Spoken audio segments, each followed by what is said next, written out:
Ladies and gentleman, ಕಾಂಗ್ರೆಸ್ಸಿನಲ್ಲಿ ಭಾರಿ ಬೆಳವಣಿಗೆ ನಡೆದಿದೆ.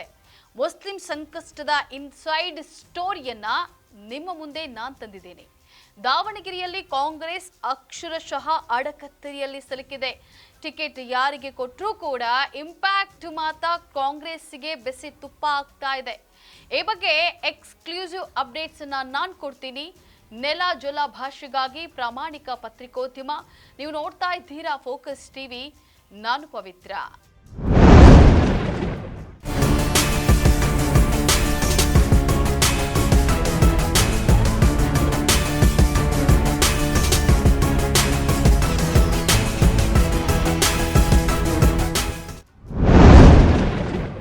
ಎಸ್ ವೀಕ್ಷಕರೇ, ದಾವಣಗೆರೆ ದಕ್ಷಿಣ ಹಾಗೂ ಬಾಗಲಕೋಟೆ ವಿಧಾನಸಭಾ ಕ್ಷೇತ್ರಗಳ ಉಪಚುನಾವಣೆ ಸಂಬಂಧ ತೀವ್ರ ಪೈಪೋಟಿ ನಡುವೆಯೇ ಕಾಂಗ್ರೆಸ್ ನಾಯಕತ್ವ ಬಹುತೇಕ ಅಭ್ಯರ್ಥಿಗಳ ಹೆಸರು ಅಖೈರುಗೊಳಿಸಿದೆ. ಆದರೆ ಉಭಯ ಕ್ಷೇತ್ರಗಳಲ್ಲಿ, ಅದರಲ್ಲೂ ಕೂಡ ವಿಶೇಷವಾಗಿ ದಾವಣಗೆರೆ ಕ್ಷೇತ್ರದಲ್ಲಿ ಭಾರೀ ಬಂಡಾಯ ಉಂಟಾಗುವಂತಹ ಸಾಧ್ಯತೆ ಗೋಚರಿಸೋದ್ರಿಂದ ಕಾಂಗ್ರೆಸ್ ಹೈಕಮಾಂಡ್ ಮಧ್ಯಸ್ಥಿಕೆ ಅನಿವಾರ್ಯವಾಗಿದೆ. ಪರಿಣಾಮ ಹೈಕಮಾಂಡ್ ಎಂಟ್ರಿ ಕೊಟ್ಟಿದೆ.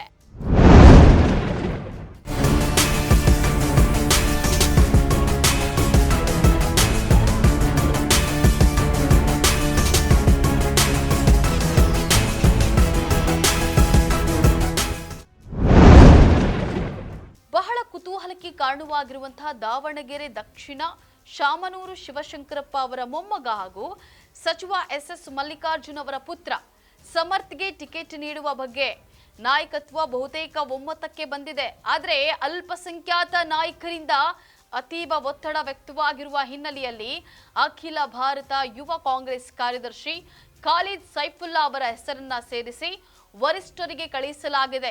ಇನ್ನು ಬಾಗಲಕೋಟೆ ಕ್ಷೇತ್ರದಲ್ಲಿ ಮೇಟಿ ಅವರ ಕಿರಿಯ ಪುತ್ರ ಉಮೇಶ್ ಹೆಸರು ಅಂತಿಮಗೊಳಿಸಲಾಗಿದೆ ಎನ್ನಲಾಗಿದೆ. ಆದಾಗ್ಯೂ ಅವರ ಸಹೋದರ ಮಲ್ಲಿಕಾರ್ಜುನ್ ಮೇಟಿಯವರ ಹೆಸರನ್ನ ಹೈಕಮಾಂಡ್ಗೆ ರವಾನಿಸಲಾಗಿದೆ. ತೀರ್ಮಾನವನ್ನ ಹೈಕಮಾಂಡ್ ತೆಗೆದುಕೊಳ್ಳಬೇಕಿದೆ.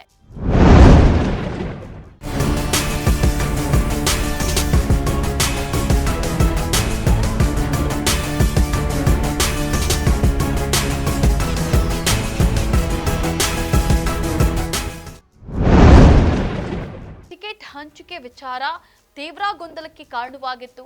ರಾಜ್ಯ ಉಸ್ತುವಾರಿ ರಣದೀಪ್ ಸಿಂಗ್ ಸುರ್ಜೇವಾಲಾ, ಮುಖ್ಯಮಂತ್ರಿ ಸಿದ್ದರಾಮಯ್ಯ ಹಾಗೂ ಕೆಪಿಸಿಸಿ ಅಧ್ಯಕ್ಷ ಡಿಕೆ ಶಿವಕುಮಾರ್ ನೇತೃತ್ವದಲ್ಲಿ ಸರಣಿ ಸಭೆಗಳು ನಡೆದವು. ಅಳೆದು ತೂಗಿ ರಾಜ್ಯ ನಾಯಕರು ಪ್ರತಿ ಕ್ಷೇತ್ರಕ್ಕೂ ಎರಡೆರಡು ಹೆಸರುಗಳನ್ನ ಫೈನಲ್ಗೊಳಿಸಿದ್ದಾರೆ. ಆದರೂ ಪೈಪೋಟಿ ತೀವ್ರ ಇರೋದ್ರಿಂದ ಹಾಗೂ ಮುಸ್ಲಿಂ ನಾಯಕರು ಒಗ್ಗಟ್ಟಾಗಿ ದಾವಣಗೆರೆ ಕ್ಷೇತ್ರಕ್ಕೆ ಅಲ್ಪಸಂಖ್ಯಾತರಿಗೆ ಟಿಕೆಟ್ ನೀಡಬೇಕು ಅಂತ ಹೇಳಿ ಪಟ್ಟು ಹಿಡಿದಿರೋದ್ರಿಂದ ಅಂತಿಮ ತೀರ್ಮಾನಕ್ಕೆ ಹೈಕಮಾಂಡ್ ಹೆಗಲಿಗೆ ಬಿದ್ದಿದೆ. ಇದಕ್ಕೆ ಮುಖ್ಯವಾದ ಕಾರಣ ಮತ್ತೊಂದಿದೆ. ಅದನ್ನ ನೋಡೋದಾದ್ರೆ, ದಾವಣಗೆರೆ ಕ್ಷೇತ್ರದಲ್ಲಿ ಸಮರ್ಥ ಆಯ್ಕೆ ಬಗ್ಗೆ ತೀವ್ರ ಬಂಡಾಯ ಸಾಧ್ಯತೆ ಗೋಚರಿಸಿದೆ. ವಿಶೇಷವಾಗಿ ದಿವಂಗತ ಶಾಮನೂರು ಶಿವಶಂಕರಪ್ಪ ಅವರು ಭರವಸೆ ನೀಡಿದಂತೆ ಅವರ ನಂತರ ಮುಸ್ಲಿಮರಿಗೆ ಈ ಕ್ಷೇತ್ರದಲ್ಲಿ ಟಿಕೆಟ್ ದೊರೆಯಬೇಕು ಅನ್ನೋದು. ಉಪಚುನಾವಣೆಗೆ ನೀಡದಿದ್ರೆ ಮುಂದಿನ 2028ರ ಸಾರ್ವತ್ರಿಕ ಚುನಾವಣೆಗಾದ್ರೂ ಟಿಕೆಟ್ ನೀಡುವಂತ ಭರವಸೆಯನ್ನ ಈಗಲೇ ಹೈಕಮಾಂಡ್ ನೀಡಬೇಕು ಅಂತ ಹೇಳಿ ರಾಜ್ಯದ ಬಹುತೇಕ ಅಲ್ಪಸಂಖ್ಯಾತ ನಾಯಕರು ಒಗ್ಗೂಡಿ ಆಗ್ರಹಿಸಿದ್ದಾರೆ. ಇದು ಕಾಂಗ್ರೆಸ್ಸಿಗೆ ಸದ್ಯ ಬೀಸೋ ದೊಣ್ಣೆಯಿಂದ ತಪ್ಪಿಸಿಕೊಳ್ಳುವಂತಹ ದಾರಿಯನ್ನ ಹುಡುಕಿಕೊಟ್ಟಿದೆ.